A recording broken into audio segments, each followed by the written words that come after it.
Hello दोस्तों, once again welcome in my YouTube channel. दोस्तों, आप सभी को पता चल ही गया होगा बीपीएससी 2.0 का जो नोटिफिकेशन है वो रिलीज कर दिया गया है। अब आप सभी के दिमाग में बहुत सारे डाउट चल रहे होंगे, बहुत सारे क्वेश्चन चल रहे होंगे। इस वीडियो के माध्यम से मैं आपका एक एक डाउट क्लियर करने वाला हूं। वीडियो को शुरू करने से पहले मेरा आप सभी लोगों से रिक्वेस्ट है, जो शिक्षक साथी अभी भी चैनल को सब्सक्राइब नहीं किए हैं, आप इस चैनल को जरूर सब्सक्राइब करिए और आप मेरे टेलीग्राम चैनल से जरूर जुड़ जाइए, क्योंकि जो भी कंटेंट आपको प्रोवाइड कराया जाएगा टेलीग्राम चैनल पर ही प्रोवाइड कराया जाएगा। तो इस वीडियो के कमेंट बॉक्स में मेरा टेलीग्राम चैनल आपको मिल जाएगा, आप वहां जरूर उसको ज्वाइन कर लीजिए। चलिए वीडियो को शुरू करते हैं। सबसे पहले आप सभी लोगों के दिमाग में ये चल रहा होगा दोस्तों, क्या सीटेट अपीयरिंग को मौका दिया जाएगा या मौका नहीं दिया जाएगा। जैसा कि आप सभी लोगों को पता है, सबसे पहले मैं आपको बताना चाहता हूं दोस्तों, जो ऑनलाइन करने का जो प्रोसेस दिया गया है, ठीक है, ऑनलाइन प्रोसेस जो टाइम दिया गया है वो 3 नवंबर से लेकर के 14 नवंबर तक आप फॉर्म को ऑनलाइन कर सकते हैं। ठीक है, समय बहुत कम दिया गया है। समय कितना दिन का दिया गया है? तो सिर्फ 11 दिन का ही समय आपको दिया गया है।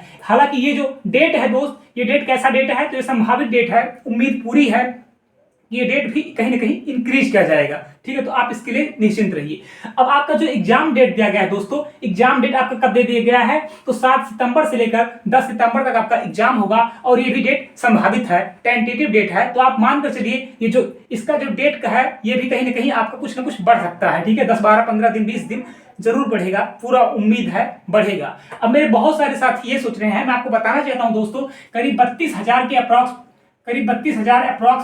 जो पद रहेगा वो 6 to 8 में आपको देखने को मिलने वाला है। बहुत गोल्डन चांस है, बहुत ही अच्छा चांस है। जो शिक्षक साथी हमारे बीपीएससी 1.0 में किसी वजह से नहीं हो पाए हैं, उनको यहाँ पे पूरे जोश और पूरे जज्बे के साथ में यहाँ पे लगना चाहिए।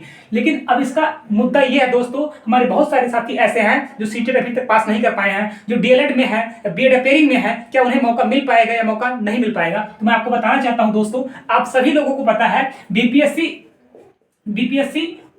ठीक है, बीपीएससी 1.0 का जब नोटिफिकेशन आया था तो भी सीटेट को एलिजिबल नहीं माना गया था अपीयरिंग वालों को। लेकिन आप लोगों के दबाव की वजह से, हम सभी लोगों के दबाव की वजह से बीपीएससी के द्वारा अपीयरिंग को मौका दिया गया। यहां भी हम लोग पूरा प्रयास करेंगे कि अपीयरिंग के भाई बहनों को भी मौका मिले। उम्मीद पूरा है, आप सभी लोगों को पता है जो सीटेट का जो नोटिफिकेशन आने वाला है, मैं आपको बताना चाहता हूं, सीटेट का जो नोटिफिकेशन आने वाला है, उम्मीद यही है कि 10 से 15 दिन में आपको इसका नोटिफिकेशन देखने को मिल जाए। अगर सीटेट का नोटिफिकेशन 10 से 15 दिन के बीच में अगर आपको देखने को मिल जाता है तो आप उम्मीद पूरा मानकर चलिएगा आपको यहाँ पे मौका दे दिया जाएगा। मैं आपको बताना चाहता हूं दोस्तों, जैसे लास्ट डेट 14 नवंबर है। ठीक है, लास्ट डेट कब है? तो लास्ट डेट इसका कब है? 14 नवंबर है। ठीक है, अगर 14 नवंबर तक सीटेट का नोटिफिकेशन आ जाता है, अगर 14 नवंबर तक सीटेट का नोटिफिकेशन आ जाता है तो आप 100% ये मानकर चलिएगा कि आपको यहां पे मौका दे दिया जाएगा। लेकिन अगर 14 नवंबर तक सीटेट का नोटिफिकेशन नहीं आता है तो आपको मौका नहीं दिया जाएगा, 101% ये भी फिक्स है। लेकिन मैं आपको और बताना चाहता हूं, ये जो नोटिफिकेशन है, ये जो डेट है 14 नवंबर, इस डेट को भी कहीं ना कहीं एक्सटेंड किया जाएगा। ठीक है, तो आप इसके लिए बिल्कुल भी परेशान मत होइए। ठीक है, तो ये चीज आपका क्लियर हो गया। अब दूसरा चीज, बहुत साथी हमारे ये पूछ रहे होंगे कि इसका सिलेबस क्या होगा। ठीक है, सिलेबस सबसे पहले इसका जो सिलेबस होने वाला है, बिल्कुल जैसे 9th और 10th का सिलेबस होता है दोस्तों, जैसे टीजीटी का सिलेबस होता है, सेम टू सेम सिलेबस आपको यहाँ पे देखने को मिलेगा। ठीक है, तो जो आपका लैंग्वेज होगा, जैसे आप जिस सब्जेक्ट से ग्रेजुएशन किए होंगे, सेम आपका यहाँ भी वही चीज देखने वाला है। ठीक है, लेकिन अभी सिलेबस के बारे में डिस्कस करना कहीं नहीं सही होगा, क्योंकि जब तक नोटिफिकेशन नहीं आ जाता है तब तक चीजें क्लियर नहीं होंगी। ठीक है, तो आप नोटिफिकेशन का वेट करिए, नोटिफिकेशन आने दीजिए, तभी सारी चीजें क्लियर होंगी कि इसका सिलेबस क्या होगा। लेकिन आप ये मानकर चलिए जैसे टीजीटी का सिलेबस होता है, सेम सिलेबस आपको यहाँ भी देखने को मिलेगा। ये चीज हो गया।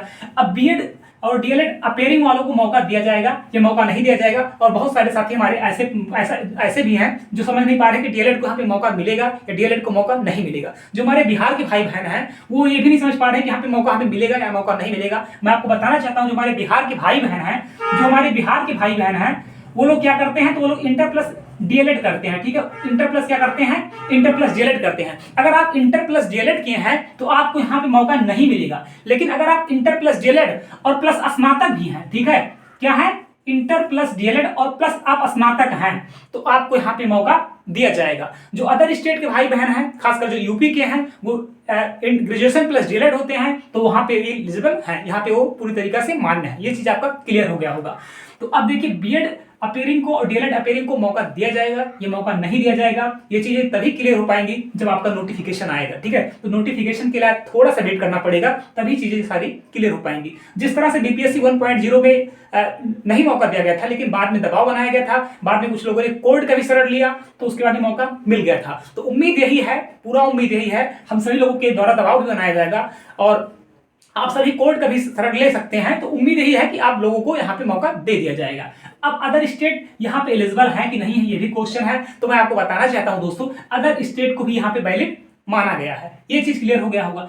अब बहुत सारी हमारी जो फीमेल बहनें हैं वो लोग कह रही हैं सर हमारा सीटेट में इतना नंबर है, इतना नंबर है, क्या हम फॉर्म फिल कर सकते हैं या फॉर्म नहीं फिल कर सकते हैं? तो मैं आपको बताना चाहता हूं दोस्तों, अगर आपका 82 प्लस नंबर है, ठीक है, जो हमारी फीमेल बहनें हैं अदर स्टेट की या बिहार की कहीं की हैं, पूरे इंडिया की कहीं की हैं, ठीक है, चाहे आप अंडमान निकोबार, चाहे आप लक्षद्वीप की हो, चाहे आप अंडमान निकोबार द्वीप समूह की हो, तो भी अगर आपका 82 प्लस है तो भी आप यहाँ के लिए एलिजिबल हैं। ठीक है, ये चीज आपका क्लियर हो गया होगा। अब मेल की बात करते हैं हम, मेल सीटेट में कितना नंबर होना चाहिए? तो मेल सीटेट अगर आप अदर स्टेट हैं, किसी भी कैटेगरी से हैं, तो आपको 90 नंबर चाहिए होगा। ठीक है, अगर आप बिहार जनरल हैं तो भी आपको 90 नंबर चाहिए होगा। अगर आप बिहार ईडब्ल्यूएस हैं दोस्तों तो भी आपको 90 नंबर चाहिए। अब बिहार के अगर कैटेगरी है तो आपको छूट मिलता है, ये आपको पता होगा।